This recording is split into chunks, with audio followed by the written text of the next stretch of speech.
What's up guys, Miles here with Electrek, and I spent a week with the BMW i4 M50, which is BMW's electric sports sedan based on the existing 4 Series chassis. This M50 trim is the most powerful variant of the i4 you can get, making it even more powerful than the new M3 with over 530 horsepower and nearly 600 pound-feet of torque. Today we're going to go over what makes this car an M3 killer, as there's certainly a lot to like about this car. If you're familiar with the new 4 Series Grand Coupe, there isn't much that's different about this car aesthetically, and I think that's a great thing if you're already down with the new 4 Series design. Some would argue that this car could have ultimately benefited from being based on an entirely new ground-up platform, but unlike cars like the iX and upcoming XM, this car's going to offer that BMW familiarity that owners of older BMWs will be accustomed to. So compared to a Tesla Model 3 or Porsche Taycan that has a frunk, you're missing out on that here. But this will still ultimately be more practical than an M3 sedan or M4 because you've got a pretty sizable hatchback. And for a sedan, I think there's more than enough room for mass grocery hauls, the occasional IKEA run,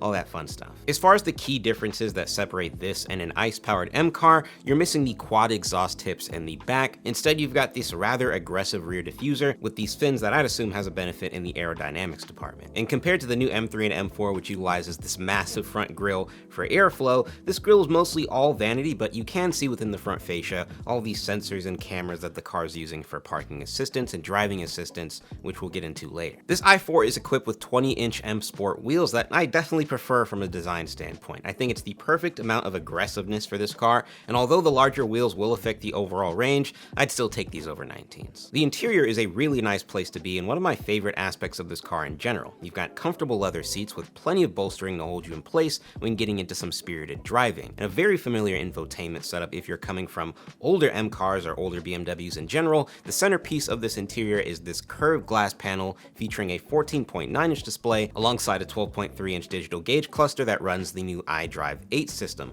And iDrive 8 apparently hasn't been favored by some, but I honestly haven't had any trouble getting around the software and figuring things out. It's been pretty smooth for me. And while you can pretty much only get this new display set up on the i4 right now, it's going to be coming to all the LCI BMWs in the next year or so, so every BMW is getting it eventually. Outside of certain accent pieces, there isn't anything about this interior as a whole that screams M car, but it's still a very nice place to be, and outside of feeling like there could be a bit more room for the front seating, I've pretty much got no complaints with this interior. The best thing about the i4 M50 from a driving perspective is that it still drives like a BMW, from the steering feel to the general eagerness to take off, and I think this is good for people who don't want to dive headfirst into something that feels completely alien. In standard drive mode, you've got completely normal operation of the car where you're utilizing both pedals, but if you pop it over into B mode, you've got seamless one-pedal driving, and it's definitely a mode that I started using more and more as they use the car throughout the week. But probably my least favorite aspect of the driving experience is how much debris I can hear flying up under the car.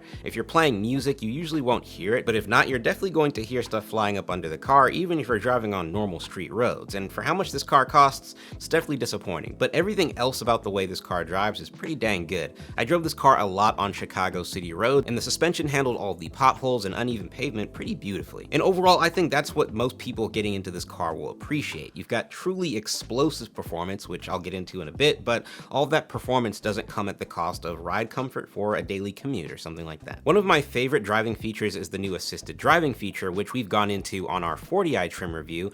For highway traffic specifically, I think this feature works very well. It'll adjust the steering wheel to keep you in your lane and automatically brake for you, and it will notify you if you have your hands off the steering wheel for a certain amount of time. It'll show these little yellow LED lights that will indicate that you need to at least make physical contact with the steering wheel.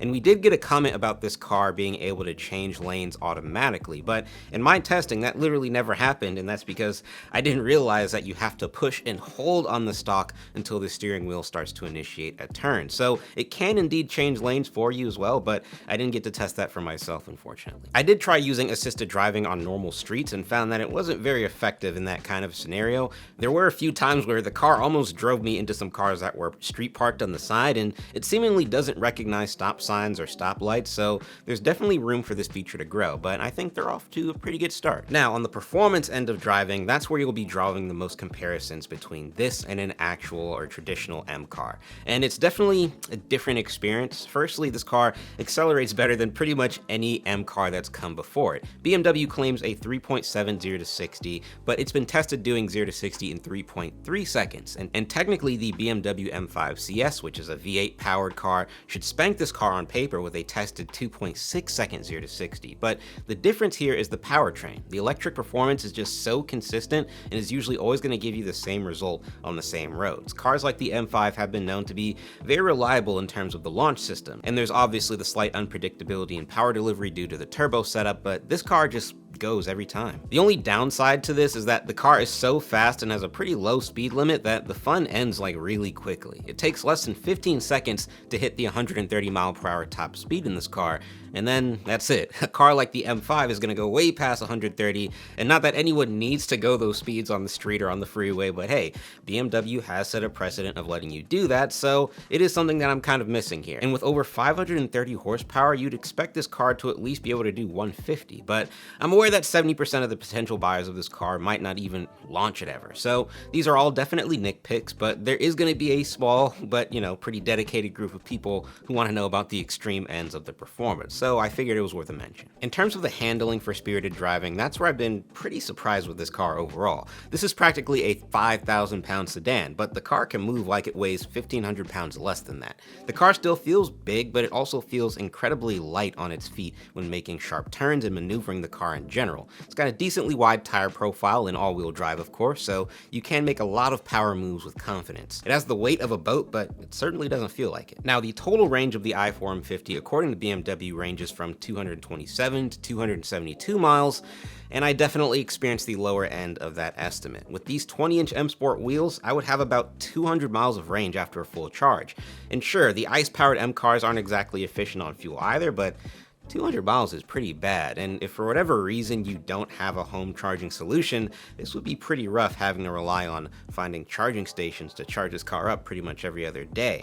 But when you do charge up, you will be saving money compared to the cost it takes to fuel up a 6 or 8 cylinder M car. Overall, this car is not going to completely replace the things that satisfy you about a traditional M car from end to end, but the instantaneous performance is there, the practicality is there, the handling is there, the build quality is certainly there, and if you're looking for the most sporty vehicle from BMW that'll grant you the least amount of gas station visits, this is currently the one to have. Compared to a Model 3 Performance, I think this car offers better build quality, a more exciting interior, and more aggressive acceleration. And so if you can find one of these for MSRP, I think it might be worth a consideration.